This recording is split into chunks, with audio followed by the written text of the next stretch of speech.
Be ruthless with your inner circle, because the people who you are closest to have a big impact on your beliefs, which in turn affect your actions, which in turn affect your destiny and your future, right? And a prime example of this is the words that they speak onto you. Now, you might think, it's not that big a deal. Like they're giving feedback, or, they might be saying something to positively impact me and change me. The only problem is that most friends that you have, all right at this moment, they don't know what you want. They don't know the goals that you have. They don't understand your context to the fullest. And so whenever they give you advice, right, it's usually, most of the time, bad advice because they don't have the context. And two is, or number two, they're saying something, they're giving feedback in the form of criticism, and that's because they're pushing out their insecurities onto you. And of course, third is, well, number one, the first one about the context, that's usually because they're genuinely doing it out of goodwill. Like they want to help you, but they just can't because they don't know your situation, right? And the reason why I bring this up is because there's that quote: "You are the sum of the 5 closest people that you surround yourself with, or the 5 people that you're closest with."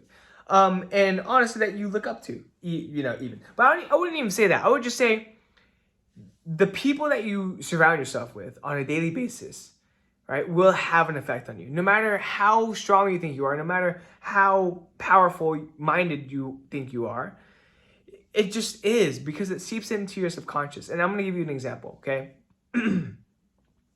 I've had this really good friend. His name is Matthew. And he's been a great friend of mine since 5th grade. And I'm in my 4th year of college now.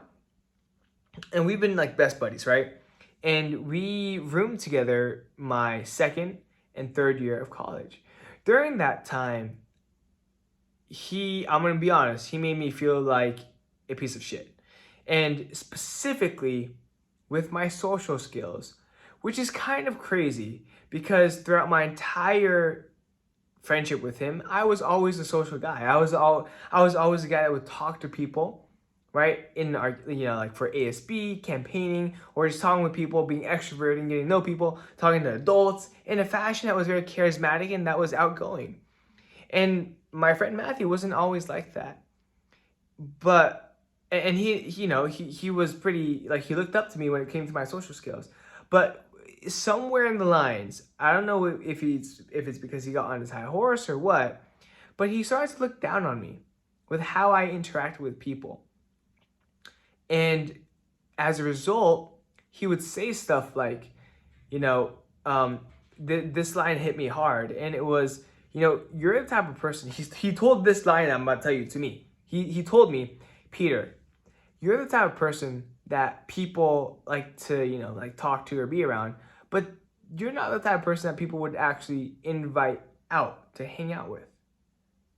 Ooh, hurts, huh? Coming from a good friend of mine. Another one was, there are many examples actually of him cringing and basically putting me down for the interactions I've had socially. I was talking to this guy about League of Legends because it was a shared interest that we, keep in mind, I haven't played League of Legends for like years, but the guy I was talking to was. And my friend just found it super cringe that I was. Like, what? Right? And also during my yoga class, we had to like drive out to, we had a small team of like 4 people. We had to drive out to a school to teach kids yoga. And during those car rides, I would talk to these people about small things, just like small talk. Like, how's your weekend? What are you most looking forward to? It's like a small talk. And that made our friend cringe. Somewhere in the lines, because there was probably some, like the people I was talking to, it was one fat guy and one sorority girl, right? And he thought it was cringe, and he was like, "What are you saying?" He thought that internally, and he told me afterwards, right? Saying that, like, what are you doing, bro? Like, right? Basically being embarrassed, getting embarrassment from me interacting with them. But what's crazy is that sorority girl, she followed me on Instagram. I never followed her, but she followed me because she saw her friend repost something that I had posted, right?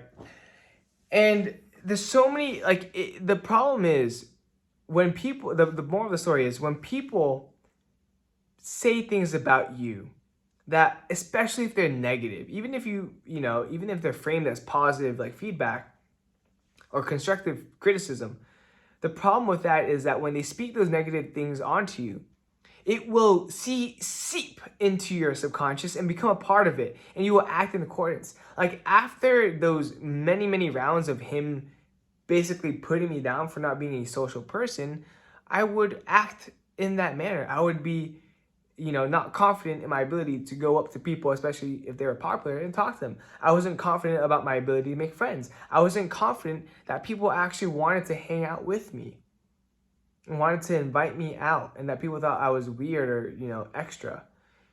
And it took me a very long time until like the end of junior year for me to realize that that wasn't the case at all. That was all bullshit. It wasn't until I forced myself to and not even forced, but until I built enough evidence that I do make friends, that people do want to invite me on, and that people do want my company. It wasn't until then that I built up my confidence again. And then and only then did I realize that my friend was full of shit. Because in his insecurity, he would project that insecurity of people judging him for being cringe or whatnot, and he would, project that onto me. And so, I think, I know I'm on a rant, but the reason why I bring this up, the whole reason, I'm going to tie it all back together. The reason why I bring this up is because the ultimate proof of confidence that I have, proof of evidence that I have to be confident in my social skills is because today I'm the social lead at my club, and I met everyone today. Not everyone, but I met, a few people, key people, and a part of the executive team on the club. I met them today, and I led our social. I asked them great questions. We had a great time, made them laugh. I explored. I left a really good impression on them, and they thanked me for driving them and just for having a good time. And today, I had a lot of fun. And these people didn't drink. They focused on, they're focused on their career. And it made me realize that, there's a lot of people like me. A lot. And they're my tribe of people. And even if they're not, everyone's my tribe of people. But I'm very confident in my social abilities. Very confident. And I would just caution you, to you that have listened to me rant for the past 7 minutes. Hopefully you get where I'm coming from, right? But the main point of the story is that do not let other people speak over you. Do not let people, especially your friends, put you down and speak negative things about you to your face, even if it's constructive criticism. They have to have enough proof that you are that thing for you to actually take it seriously and want to change. But most of the time, it's just because of their insecurity, right? Or that they don't have enough context, either or. And I'm on really good terms with my friend. It's just that rubbed me the wrong way when I was reflecting on it. So the people that you spend time with really does matter. Imagine if everyone in your life was waking up at 5 a.m., hitting the gym, eating super duper healthy, no processed foods, gotten 8 hours of sleep a day. Wouldn't you do the same? Right? Or if they were super focused on their career, super focused on their goal, super hyped, motivated, wouldn't you be the same? So who you spend time with really makes who you are.